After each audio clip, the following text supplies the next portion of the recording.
Good evening everyone. सो आज से हम एक नई सीरीज स्टार्ट कर रहे हैं जिसमें हम प्रॉपर्टी ट्रांजैक्शंस देखेंगे कि प्रॉपर्टी की ट्रांजैक्शन में टैक्सेशन कैसे अप्लाई होता है। पहले हमारा ओवरव्यू है। इनकम टैक्स के पर्पस के अकॉर्डिंग जब भी कोई प्रॉपर्टी से हम डीलिंग करेंगे यानी कि बिजनेस के अंदर हम कोई प्रॉपर्टी को यूज करेंगे तो उसमें हमने चार चीजों को बेसिकली चेक करना है।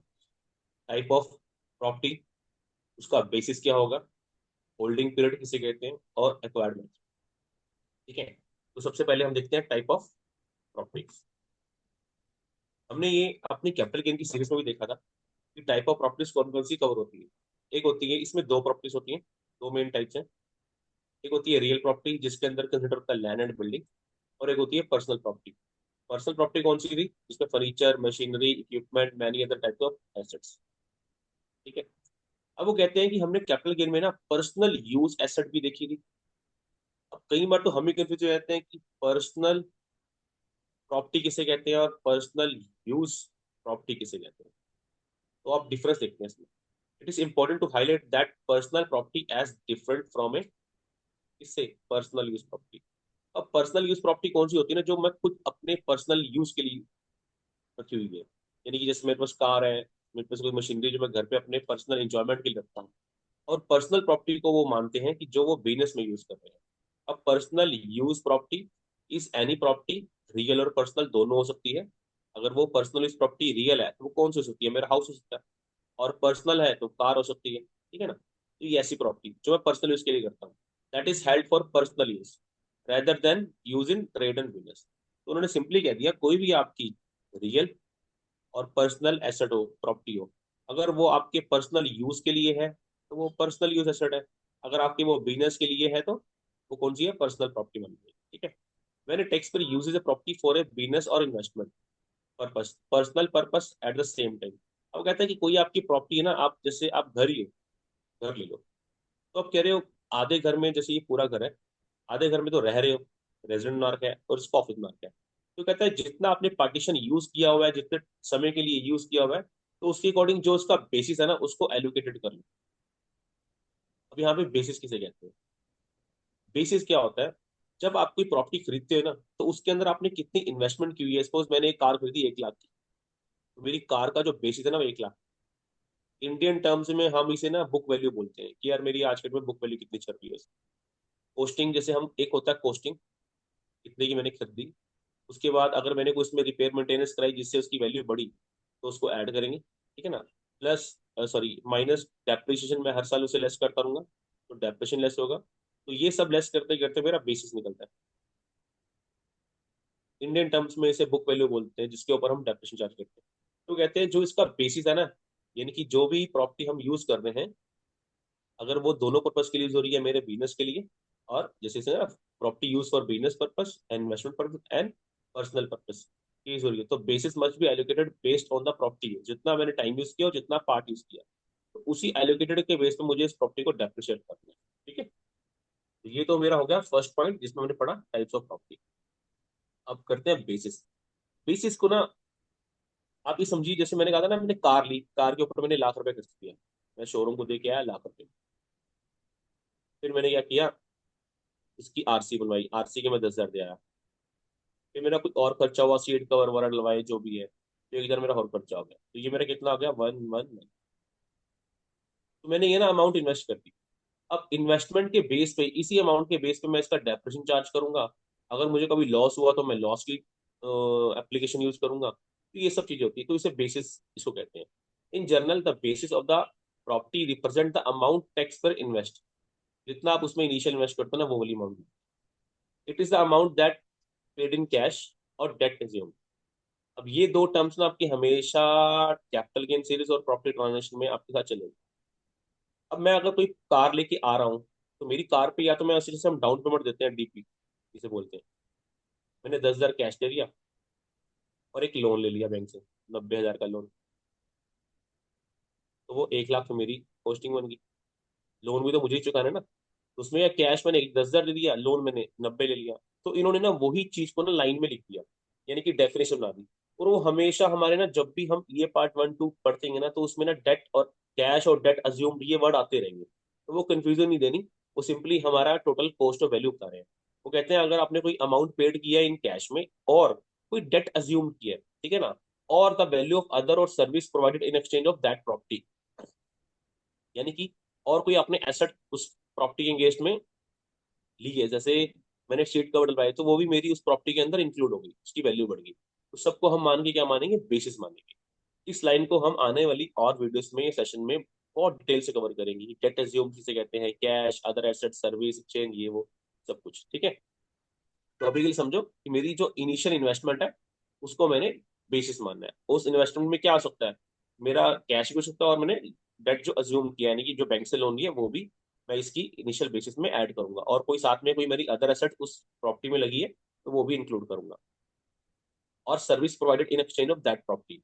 सपोज करो मैंने ना एक कार ली, अब मैंने शोरूम वाले को कहा यार मुझे ना ये व्हील्स कवर भी चढ़वा दो गाड़ी में, यानी कि जिसे हम अलॉय बोलते हैं, तो उसने कहा यार ये 20,000 के अलॉय है, ले लो। तो उसने कहा अब आपकी वैल्यू बन गई 1,20,000। अब मैंने कहा मेरे पास ना पैसे नहीं है 20,000 देने के लिए। तो कहता है सर एक काम करो आप ना सीए हो या अकाउंटेंट हो, आप ना मेरी फर्म का काम कर दो 1 महीने का, मेरे ये बुक्स ऑफ अकाउंट है वो मेंटेन कर दो, तो मैं आपको 20,000 की ना, वो मैं जो आपको देने थे वो मैं यहाँ पे एडजस्ट कर लूंगा। तो इट मीन्स मेरी गाड़ी की कॉस्टिंग कितनी होगी, 1,20,000। 10,000 का मैंने कैश दे दिया, 90,000 का मैंने प्रॉपर्टी उसमें डेट अज्यूम कर लिया, लोन लेके यहाँ पे पे कर दिया, यानी कि मेरा लोन चढ़ गया। अदर एसेट 10,000 की मैंने क्या करा, सॉरी यहाँ पर मैंने लिखा नहीं, अगर सपोज करो 10,000 का मैंने 1,000 का कुछ मैंने सीट कवर डलवा ली, तो सीट कवर डलवा लिए, वो मेरे ऐड हो गए, और मैंने उसको सर्विस दे दी, ठीक है ना, उसने सर्विस के बदले मेरे अलॉय डलवा दिए, अलॉय डले कहाँ, गाड़ी में, तो मेरी सारी की सारी अमाउंट ऐड होगी। यहाँ मेरी वैल्यू कितनी होगी, 1,20,000। अब क्लियर है, cash, debt assumed, other assets और service provided in exchange of that property, यानी कि गाड़ी में जो अलॉय लगे उसके अंगेंस्ट मुझे उसने सर्विस मेरे से ले ली, ठीक है ना। The tax payer generally uses the basis of the property for compute. अब जो ये बेसिस है ना, ये हमेशा किस लिए यूज हो गया, हमें डेप्रिसिएशन चार्ज करने के लिए। अब डेप्रिसिएशन हमें पता है हमें किस पे लगाना है, उसकी टोटल अमाउंट पे लगाना है ना, मैं 1,21,000 की मेरी कार बनी तो मैं उसके ऊपर डेप्रिसिएशन चार्ज करूंगा। अब अगर मेरी ये कार का कभी एक्सीडेंट हुआ तो मुझे क्लेम वगैरह मिलेगा, मेरी लॉसेस कैलकुलेट होगी तो वो किस पे होगी, इसी अमाउंट पे होगी, ठीक है। The amount of the gain and lies from the cell. अब मैं अगर से कल को बेचूंगा तो मुझे गेन और प्रॉफिट एडजस्टमेंट कहाँ से मिलेगा, इसी से मिलेगा, क्योंकि जो मेरा गेन कैसे निकलेगा, जितनी मुझे अमाउंट मिलेगी माइनस प्रॉपर्टी एडजस्टेड बेसिस, जितना मेरा एडजस्टेड बेसिस होगा, यानी कि 1,21,000 में सपोज मैंने 1 साल का डेप्रेशन लेस कर लिया, जितने सालों का भी डेप्रेशन लेस किया, तो जितना बैलेंस बचा वो मेरा एडजस्टेड बेसिस हो गया, प्रोसीड से लेस करेंगे तो मेरा कितना निकल जाएगा, कैपिटल या गेन या लॉस निकल जाएगा, ठीक है। इसी प्रॉपर्टी का थर्ड पॉइंट क्या था हमारा, होल्डिंग पीरियड। अब होल्डिंग पीरियड चेक करना है हमने, तो होल्डिंग पीरियड बताता है कि जितना टाइम अपने प्रॉपर्टी को होल्ड किया हुआ है उसी के बिहाफ पे अगर आप जब कभी भी ऐसे बेचोगे, डिस्पोज करोगे, तो हम आपका जो गेन है ना उसका नेचर डिसाइड कर पाएंगे कि वो शॉर्ट टर्म है कि लॉन्ग टर्म, ठीक है। तो होल्डिंग पीरियड का यहाँ पर ये पॉइंट। अब वो कहता है कि ये प्रॉपर्टी आपने अक्वायर कैसे करी है, उसके मेथड ही बहुत डिपेंड करते हैं हमारे बेसिस को कैलकुलेट करने में। कैसे, अगर तो आपने रेगुलर परचेज किया है तो जितना आपने पेमेंट दी होगी, कैश दिया होगा, लाइबिलिटी अज्यूम की होगी, अदर एसेट कोई आपने परचेज साथ में की होगी या दी होगी उसको, या आपने कोई सर्विस को एक्सचेंज किया होगा, तो ये सब मैच करता है। कैश सर्विस दे दी आपने, सपोज आपने अब इस केस में कुछ सर्विस कैश दिया ही नहीं, सिंपली सर्विस दे दी, ठीक है ना, तो तब आपको कोई प्रॉपर्टी मिल गई। इनहेरिटेंस में, इनहेरिटेंस किसे कहते हैं, अगर टैक्स पेयर का कोई फैमिली मेंबर मर जाए, सपोज करो टैक्स पेयर के फादर साहब की डेथ हो गई और फादर साहब की जो प्रॉपर्टी थी वो इनहेरिटेंस में उसके बेटे को मिल गई, यानी कि टैक्स पेयर को मिल गई, तब आपका बेसिस कैसे कैलकुलेट होगा। गिफ्ट के केस में फादर सन को अपनी प्रॉपर्टी दे देता तो सन उस प्रॉपर्टी का बेसिस कैसे कैलकुलेट करेगा, करोगे। और लाइक काइंड एक्सचेंज ट्रांजेक्शन, इसमें क्या होता है कि आप जैसे एक टैक्स पेयर ए है और टैक्स पेयर बी है, टैक्स पेयर ए कहता है मेरे पास ना बाइक है, और टैक्स पेयर बी कहता है मेरे पास कार है, ठीक है। तो वो कहता है यार हम, तू मुझे कार दे दे, मैं तुझे बाइक दे देता हूँ, ठीक है ना। तो वो आपस में कैसे कैलकुलेशन करते हैं, तो सब वो पता करना चाहिए हमें, लेकिन उससे पहले हमें पता होना चाहिए कि एक्वायर कैसे हो रही है। तो ये 5 मेथड से प्रॉपर्टी को एक्वायर किया जाता है, जिसके बिहाफ पे ही हम बेसिस को निकालेंगे। तो जो नेक्स्ट सेशन हमारा होगा उसके अंदर हम यहीं से वीडियो को स्टार्ट करेंगे, जिसमें हम देखेंगे कि हर केस के अंदर बेसिस को कैसे कैलकुलेट किया जाता है, ठीक है। तो ये सेशन यहीं पर खत्म करते हैं। इससे पहले हम एक बार रिवाइज कर लें कि हमने आज के सेशन में देखा गया। हमने देखा कि एक प्रॉपर्टी जो बिजनेस में यूज हो रही है उसका टैक्सेशन कैसे लगता है। तो हमने बताया कि जब भी प्रॉपर्टी को बिजनेस में इंक्लूड करेंगे तो हमने चार चीजों पर ध्यान देना है। टाइप ऑफ प्रॉपर्टी, वो कैसी है, वो रियल प्रॉपर्टी है या पर्सनल प्रॉपर्टी है। ठीक है, पर्सनल यूज प्रॉपर्टी को हमने इंक्लूड नहीं करना, क्योंकि पर्सनल यूज प्रॉपर्टी किस लिए होती है, हमारे पर्सनल इंजॉयमेंट के लिए होती है, हमारे पर्सनल लाइफ के लिए होती है। अगर हम एक प्रॉपर्टी को पर्सनल यूज के लिए भी यूज कर रहे हैं और हम बिजनेस के लिए यूज भी कर रहे हैं, तो हमने उसका जो बेसिस है उसको एलोकेट करना है प्रॉपरली, जितना हमने टाइम उससे यूज किया और जितना एरिया यूज किया। ठीक है। सेकंड था हमारा बेसिस। बेसिस में हमने समझा कि हम इनिशियल इन्वेस्टमेंट जो कर रहे हैं, इनिशियल इन्वेस्टमेंट जो हम कर रहे हैं उसको हम बेसिस मानते हैं। ठीक है। अब उसके अंदर इनिशियल इन्वेस्टमेंट में कौन सा मेजर पॉइंट होता है, बस यही लाइन हमारी यहाँ इंपॉर्टेंट वाली है, उसको मैं एक बार दोबारा कवर कर देता हूँ ताकि आपको आने वाले जो सेशंस हैं हमारे बहुत जल्दी से जल्दी समझ आए।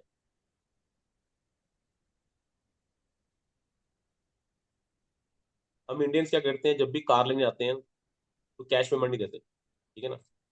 हम क्या करते हैं, हम कहते हैं डाउन पेमेंट ले लो 10,000 की। ठीक है, लोन करवा लिया 90,000 का। ठीक है, कार एक्सेसरी डलवा ली।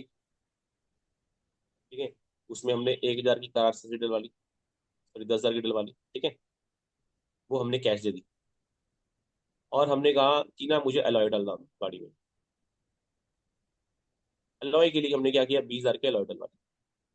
तो मेरा बिल बना 10, 90, 1 लाख, 1,10,000, 1,30,000। ठीक है, हमने डीपी तो कैश में दे दी, 90 का लोन अज्यूम कर लिया कि हम पेमेंट करेंगे, यानी कि बाहर से बैंक से लोन ले लिया तो मेरा गाड़ी पे लोन हो गया। ठीक है।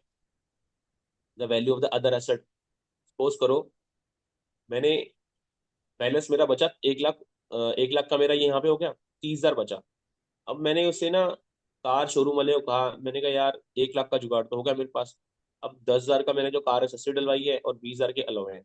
अलोए के लिए तो मेरी सर्विस ले लो आप, यानी कि मैं आपका ना कोई अकाउंट का काम कर देता हूँ। ठीक है, तो कहता है ठीक है भाई अकाउंट का काम कर दो आप मेरे। ठीक है, तो मैं आपको सर्विस दे देता हूँ, सर्विस के बदले में जो आपने मुझे 20,000 देने ना वो मेरी गाड़ी में एडजस्ट कर लो। वो कहता है ठीक है। वो कहता है आपने service provided in exchange of that property, service दी किस प्रॉपर्टी के एक्सचेंज में, वो कार के एक्सचेंज में। और उसके बाद मैंने उससे कहा, मैं कहा यार मेरी ना एक बाइक है बड़ी पुरानी है, वो तुम रख लो। ठीक है ना।